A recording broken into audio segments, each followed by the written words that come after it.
More fighting in Somalia as the al-shabaat group vows an all-out war on the government. Just who is fueling the conflict this time around? Is the country becoming a hub for the so-called war on terror? And what's the fallout across the Horn of Africa? This is Inside Story.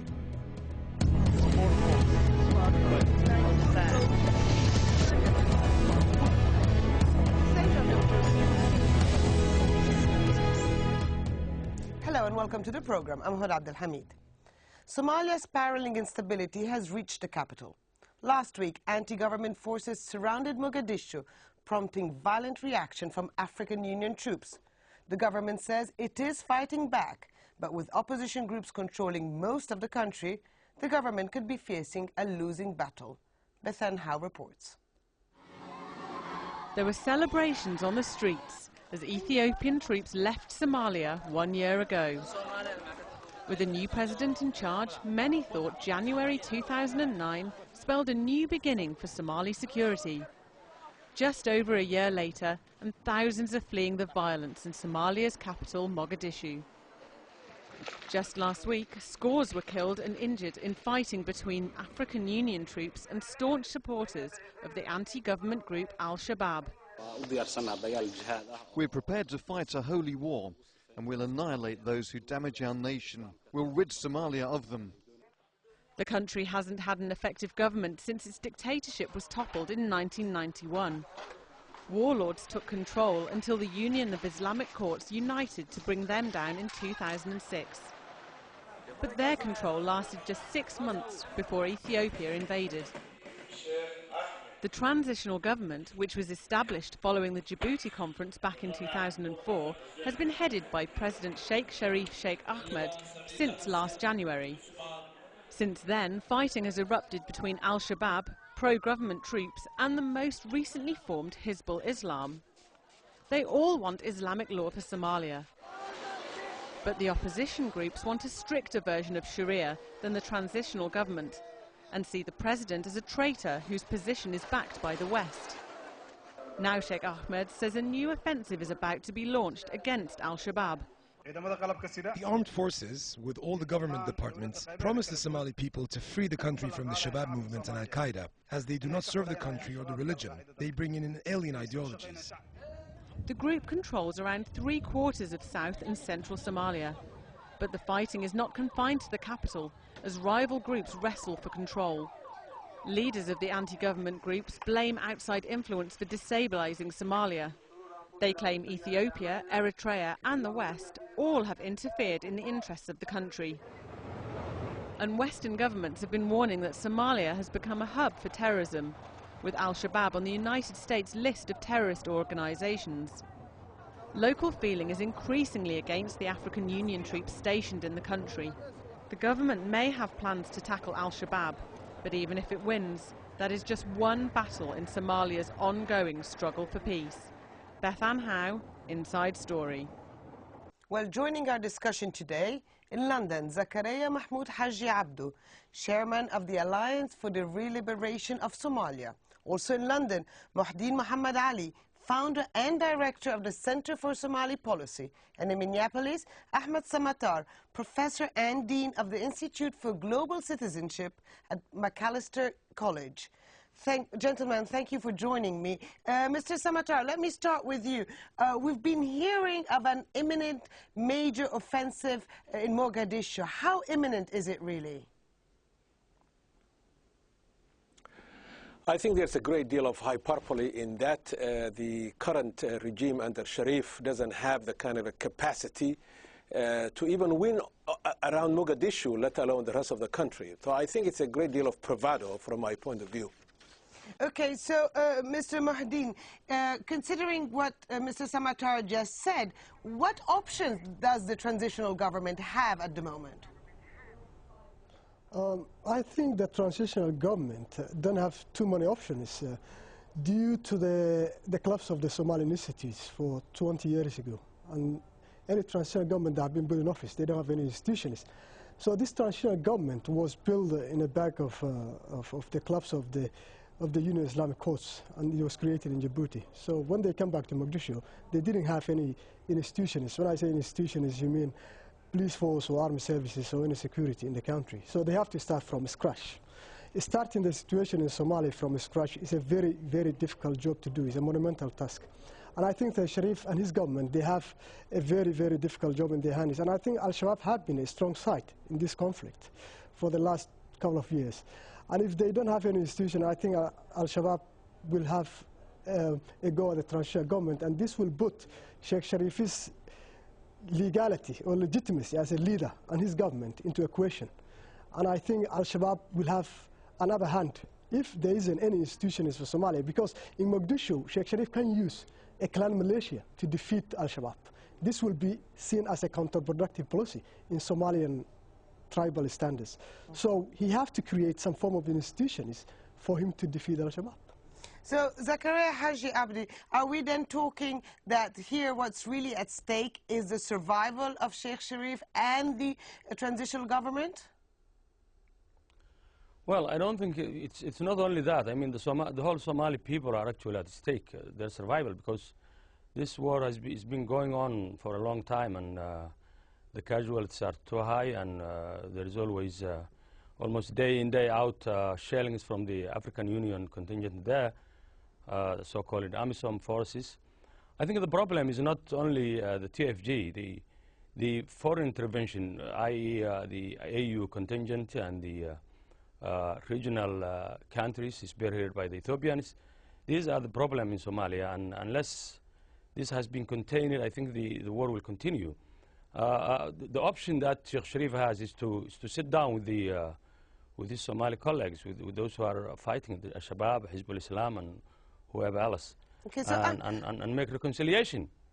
So, Ahmed Samatar, I mean, we're talking here now in a situation where the government is battling for its own survival. But what's difficult to understand is that we have on both sides groups that are Islamist-leaning, groups that both want the imposition of Sharia or Islamic law. So where is the problem here? Is it a matter of really rivalries, personality rivalry?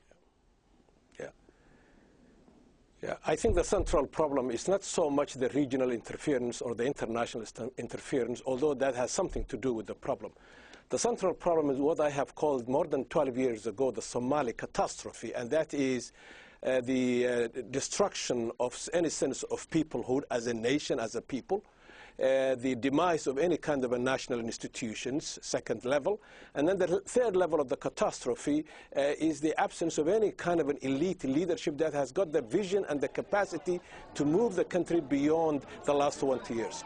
Sharif's government is not that different from the ones that have preceded it, and I think in the final analysis, therefore, whether Sharif wins or al-shabaab wins, this war is going to continue. And then the final point I want to make is this.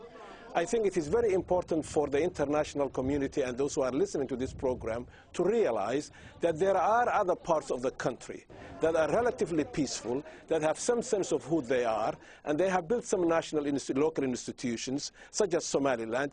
And I think the international community and the international actors should shift a significant part of their attention, if they are interested in rebuilding Somali society, to invest their attention and resources in regions that work, such as Somaliland and Puntland, and for the time being put Mogadishu and its environment on the back burner, because for 20 years Mogadishu really has hijacked the welfare of the Somali people.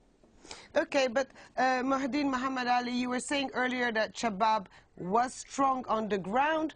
It's certainly it's said to be controlling central and south Somalia, about 80% of the territory. Now, how do you explain that it has been able to sort of transcend the clan or tribal boundaries and gain so much support among the people? Huda, we have to understand the nature of the Somali conflict. Somali conflict does not start just last night or night before. Somali conflict has been there for 2 decades, which is over 20 years now. And it's only up till 2006 or 2005 when the Union Islamic Course, the UIC, was founded by a group of Somali scholars, including the current transitional government President Sheikh Sharif Sheikh Ahmed himself and some of his cabinet. The dimensions of the war in Somalia has changed, but before that, Somali war has been a clan-based civil war. And we have to understand why Somalia has brought to this position. You know, going back to what my compatriot, Professor Samatta, speaking from the other side of the Atlantic, was saying just earlier on, that this conflict in Somalia and why Somalia is in this position is because divisions within the Somalian tribal structure and Somali's clan-based political power struggle is partly to blame the problems that exist in Somalia today. And quoting what Professor Samatta said in Somaliland and Puntland, we have to call and we have to remind ourselves that for the last 20 years of the conflict in Somalia, the conflict was, the worst fighting of the conflict has been southern part of Somalia, from Mogadishu onwards to Kismayo to Baydhabo and in between the rivers. Somaliland is a very stable state, Puntland is a very stable state, but those places, they never had any much of the worst conflicts, and there have not been any displaced people in these areas. But so what is happening with al-shabaab? Going back to your question, is al-shabaab has been given the public support they're receiving, because when Ethiopians invaded into Somalia, but as a part of the United States-led counter-terrorism program. This program was supported by the United States, and Ethiopian forces were, because part why al-shabaab was created. And al-shabaab has gained a popularity among Somalian people because they took the fight on Ethiopians to withdraw from Somalia. So Somali people today are looking for peace and stability and security. And every area in Somalia where al-shabaab controls, there's a sense of stability and security. So people, they will give you their support if you can create a safe environment for them. But there's another thing that I do not agree with al-shabaab and their leaders, because they have said the international aid organizations like WFP to move from the areas they control, or giving them preconditions. Because if you deny access of food and medicine to the vulnerable people, this is itself a crime against humanity. Okay, so well, let me just... I'm sorry to interrupt. I just want to bring Mr. Zakaria Haji Abdi into the conversation. Now, he was making a very important point that without reconciliation or a sort of compromise reaching between the different factions, there will be no stability underground. Why is it so difficult for all the groups after such a long war to sit together and to try some sort of compromise? Let me remind you that the bone of contention in Somalia is not actually the tribal. Somalia has passed this level of tribal politics during the Ethiopian occupation. Now the problem is actually, and it has been, and it will continue to be, the intervention of the international community, the negative intervention of the international community, and the reckless intervention of the regional states. Yeah, but Mr. Zakaria, you say remember. I'm sorry to interrupt, but you say the international community, but isn't there also a problem inside Somalia that all the different groups are so fractured that there's so much infighting within the country? Let me read out to you and take a quote from the Ambassador Kamula, who is the envoy of the United Nations Security. For the South African government. He says that 80% of ammunition available at the Somali armies markets was supplied by the TFG and the Ethiopian troops. So this is the problem. I mean, Ethiopians actually are controlling every bit of Somalia. And I do not agree with the assertion that Somalia has been, you know, there are parties who are stable. Actually, the cantonization of Somalia is the policy and the strategic option of the Ethiopians and the regions of the countries in the region and the international community. Now, the only option for the Somalis is to sit down and talk. According to our the ARS meeting last December in London, we have issued a communique asking the whole combatants, the Somali parties, to sit down and talk together and have a political resolution rather than fighting in a futile war that no one will win. All of us will be losers. And we're trying our best now to form a national level reconciliation committee to mediate and start off a ceasefire. Okay, well, let me just move on now the conversation a little bit. Ahmed Samatar, the al-shabaab group has declared a couple of weeks ago, I think, that it was now part of the al-Qaeda global network. It is a dangerous development for Somalia, and do you see a bigger U.S. military intervention since the U.S. is fighting al-Qaeda wherever it is? Well, it is foolish. Any thinking person who has any sense of the world around him or herself, and particularly the Somali condition, would know that this is absolutely foolish. Because it only angers the rest of the world and makes the rest of the world quite suspicious about the Somali people. And two, they don't have the capacity to make that kind of an intervention around the world to become part of a network of terrorist groups. But I want to get back to the point that was raised before. I think it is very important to understand that even though regional actors and the international forces are involved in the Somali society, and they have been involved in Somali society from the beginning, the crux of the problem is a Somali problem.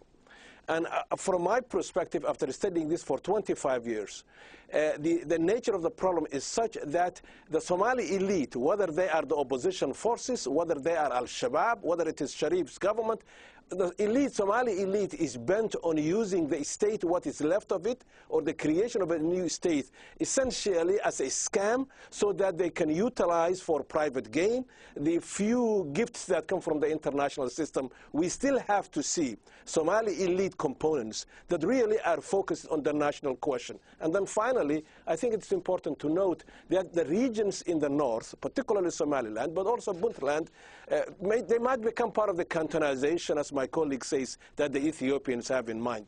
But it is important to acknowledge the fact that the people in those two regions have been different than what's happening in the central provinces, in Mogadishu, and in the deep south. And the international community ought to pay attention to the good things that are happening in Somaliland and in Puntland, not necessarily to dismember the Somali society, but to give hope and support to those who are not committed to war.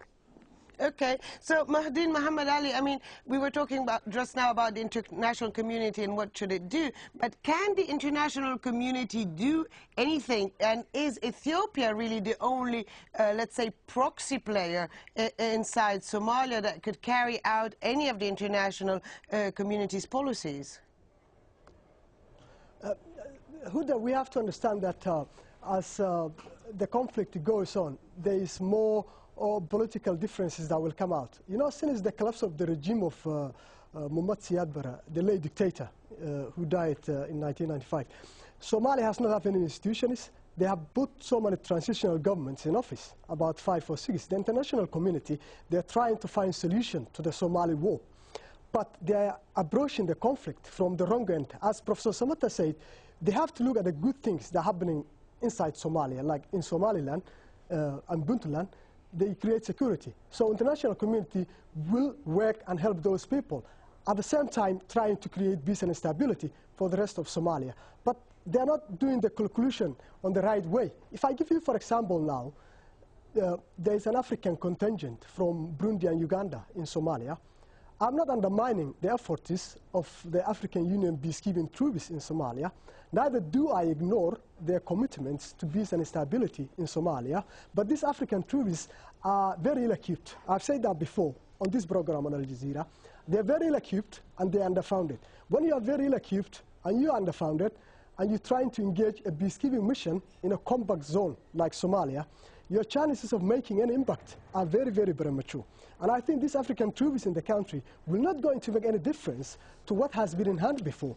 So the international community, they have to take a new direction in order of solving the Somali conflict, which will be, I'm not saying demilitarization is necessary in Somalia, but Somali needs a demilitarization, disarmament, and a stabilization plan.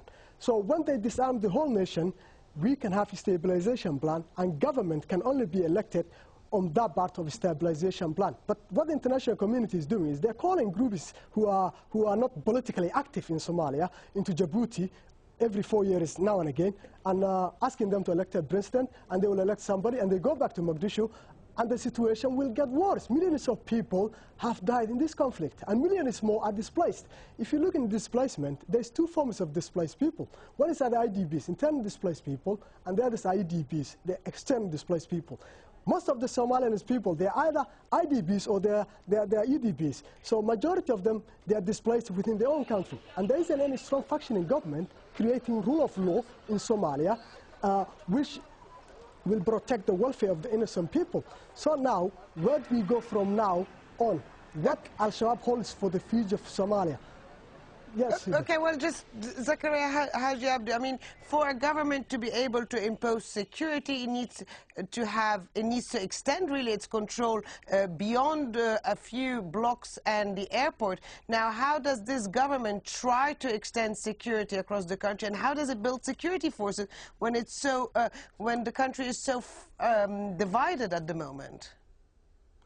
First of all, there is no government in Somalia. This government, what you are calling government, is actually was a split of the ARS, and they have agreed with the Ethiopian occupation, and they have been formed in Djibouti, and they are illegitimate government. And that is the bone of contention also. Now, okay, so if the government is illegitimate, if the government is illegitimate, how do you get a government that would look legitimate in the eyes of all the people? Well, when government is legitimate, that means when it has peace with its people. When its people are fighting against the government and a contingent of foreign forces are surrounding and defending it, we don't call that a government. This is not a legitimate government. Somalia needs to focus inside and to have proper reconciliation within the Somali government.